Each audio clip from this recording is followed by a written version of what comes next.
Hello friends, welcome to PCM classes. आज हम लोग केमिस्ट्री क्वेश्चन पेपर डिस्कस करेंगे जिसका आज पेपर हुआ है। तो सबसे पहले हम लोग एमसीक्यू देखते हैं। एमसीक्यू में है विच गैस डीकलराइज पोटेशियम पर मैग्नेट सॉल्यूशन। तो यहाँ पर ये क्वेश्चन जो है ये हम लोगों के प्रैक्टिकल पेपर से क्वेश्चन दे दिया गया था। हालांकि ये क्वेश्चन सिलेबस के बाहर का है, बट इसका आंसर अगर देखते हैं हम लोग प्रैक्टिकल के बुक में देखते हैं तो आंसर इसका SO2 होगा। तो सल्फर डाइऑक्साइड इसका ऑप्शन 1 सही है। सेकेंड क्वेश्चन है विच फार्मूला रिप्रेजेंट सैचुरेटेड हाइड्रोकार्बन। तो हम लोग जानते हैं सैचुरेटेड हाइड्रोकार्बन का फार्मूला होता है CnH2n+2। तो यहाँ देखिए इसमें कौन है 5 5 2 10 +2, तो ऑप्शन बी सही है। बाकी सभी हम लोग देख लेंगे, सब CnH2n और H2n-2 है। तो इसका बी हो गया। The metal which whose oxide can be reduce by common reducing agent. अगर ऐसा क्वेश्चन है कि कोई भी कॉमन रिड्यूसिंग एजेंट से कौन सा मेटल हुज ऑक्साइड, मेटल जो अपने ऑक्साइड से रिड्यूस किया जा सकता है, तो जो मेटल सबसे लीस्ट रिएक्टिव होगा उसको उसके ऑक्साइड से आसानी से रिड्यूस किया जा सकता है। तो इन सब में सबसे लीस्ट है कॉपर रिएक्टिविटी सीरीज में, इसलिए इसका ऑप्शन 1 होगा। 4 नंबर के क्वेश्चन में है organic compound has a vapour density 22। तो मॉलिकुलर फार्मूला उसका ऑर्गेनिक कंपाउंड का क्या होगा। तो अगर वेपर डेंसिटी है तो मॉलिकुलर वेट हम लोग क्या जानते हैं उसका डबल होता है। तो यहाँ पर 2 × 22 दैट मीन्स 44 हो गया। 44 हम लोगों का मॉलिकुलर वेट है। 44 हम लोग देखेंगे किसका होता है। तो डी का देखिए 2 12 3 जा 36 + 8, तो 36 + 8 44 होता है। तो यहाँ पर ऑप्शन डी सही होगा। 4 का ऑप्शन डी सही है। In the reaction given below sulphuric acid act as an. इसमें इस रिएक्शन में सल्फ्यूरिक एसिड बोल रहा है क्या एक्ट करेगा। तो सल्फ्यूरिक एसिड यहाँ देख रहे हैं, सल्फ्यूरिक एसिड क्या हो रहा है, ये कन्वर्ट हो जा रहा है SO2 में, और SO2 में कन्वर्ट हो जा रहा है। दैट मीन्स यहाँ सल्फ़र में ऑक्सीजन एक ऐड हो रहा है। तो यहाँ पर ये क्या कर रहा है, ऑक्सीडाइजिंग एजेंट का काम कर रहा है, तो इसमें ऑक्सीडाइजिंग एजेंट हो जाएगा। नेक्स्ट क्वेश्चन क्या है। नेक्स्ट क्वेश्चन है the tendency of losing electron increases down the group. किसी भी ग्रुप में टेंडेंसी इलेक्ट्रॉन के लूज़ करने का टेंडेंसी इंक्रीज़ होता है। यस, ये तो असर्शन सही है, क्योंकि किसी भी ग्रुप में हम लोग अप टू डाउन जाएंगे तो उसका साइज़ इंक्रीज़ होने की वजह से वो इलेक्ट्रॉन आसानी से लूज़ कर सकता है। रीज़न है the most reactive metal is placed at the top of the group 1।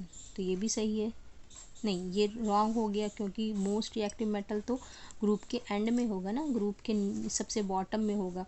तो ये रीज़न गलत है। तो A is true and reason is false, तो इसका सी हो जाएगा। The ore that can be concentrated by using magnetic separation.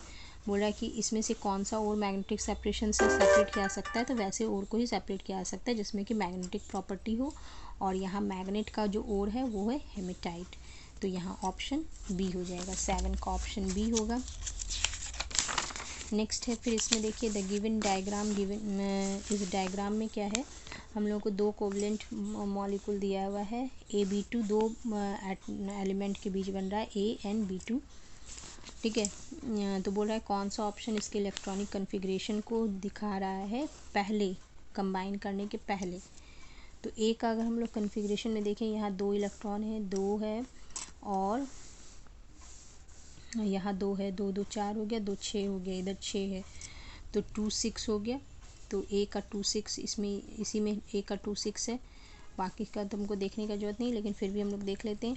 इसमें देखिए 2 इलेक्ट्रॉन यहाँ है, 2 इलेक्ट्रॉन, 2 इलेक्ट्रॉन एंड यहाँ 1 इलेक्ट्रॉन है।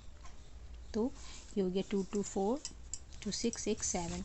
तो इसका ऑप्शन डी हो जाएगा।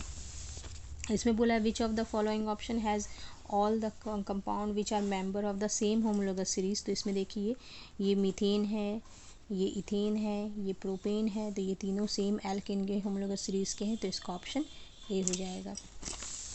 ये 10 नंबर में इन द कॉन्टैक्ट प्रोसेस में SO3 gas is not directly dissolve in water to obtain sulphuric acid. तो ये बात सही है, हम लोग सल्फ्यूरिक एसिड के प्रिपरेशन में हम लोग SO3 को डायरेक्टली नहीं डिजॉल्व करते हैं। रीज़न क्या दिया, डेंस फॉग और misty droplets of sulphuric acid are formed which is difficult to condense. ये भी रीज़न इसका सही दिया हुआ है, तो इसमें रीज़न असर्शन दोनों ट्रू है तो इसका डी हो जाएगा। 11 नंबर में है गिवन बिलो द 4 आयंस दिया हुआ है एंड हम लोग को आइडेंटिफाई करना pair of the ions which have same electronic configuration, जिसका इलेक्ट्रॉनिक कन्फिग्रेशन सेम हो। तो यहाँ क्लोरीन का देखिए, क्लोरीन का 17 होता है, क्लोराइड है तो इसका 18 हो गया 288, ठीक है। एल्युमिनियम का तो इलेक्ट्रॉनिक कन्फिग्रेशन 13 होता है और 3+ दे देगा तो ये क्या हो जाएगा 10 हो जाएगा, तो ये 28 हो गया तो ये तो नहीं हो सकता है। पोटाशियम का देखिए 19 होता है तो 19 में K+ है तो 288 हो जाएगा, एक इलेक्ट्रॉन लॉस करने के बाद इसमें एक प्लस आ गया है इसलिए इसका 1 इलेक्ट्रॉन हट गया, तो इन दोनों का इलेक्ट्रॉनिक कन्फिग्रेशन सेम है इसलिए इसका ऑप्शन हो जाएगा सी, क्लोराइड आयन। तो इसका नेक्स्ट क्वेश्चन में होगा sodium sulphate and lead nitrate, इसका ऑप्शन सही होगा क्योंकि इसमें बेस्ट मेथड पूछा जा रहा है और मैं बनाया तो सभी तरीके से जा सकता है बट इसमें सबसे अच्छा मेथड सी नंबर है, जिसमें सोडियम सल्फेट और लेड नाइट्रेट के रिएक्शन से इसमें प्रेसिपिटेशन रिएक्शन होता है, लेड सल्फेट बनता है। नेक्स्ट क्वेश्चन है aqueous copper sulphate is electrolysed using copper electrode. Aqueous copper sulphate को का जब हम इलेक्ट्रोलाइसिस करते हैं और इलेक्ट्रोड कॉपर का रहता है तो इसमें से कौन सा स्टेटमेंट करेक्ट नहीं है, तो करेक्ट नहीं है तो इसमें क्या होता है oxidation reaction occurs at the positive electrode, तो ये तो सही है, पॉजिटिव इलेक्ट्रोड पे ऑक्सीडेशन रिएक्शन होता है। Current is carried out through the electrolyte by ions, ये भी होता है। Positive electrode loses mass, positive electrode mass lose करता है, यस। एनोड धीरे धीरे थिनर होता जाता है, ये भी सही है। Number of copper ion in the electrolyte decreases, yes. ये वाला तुम्हारा ये जो होता है इनकरेक्ट है क्योंकि नंबर ऑफ कॉपर आयन अगर डिक्रीज होता है तो कलर फेड होता है, लेकिन हम लोग जानते हैं कॉपर इलेक्ट्रोड में कलर फेड नहीं होता है, that means number of copper ion decrease नहीं होगा, इसलिए इसका ऑप्शन डी हो जाएगा।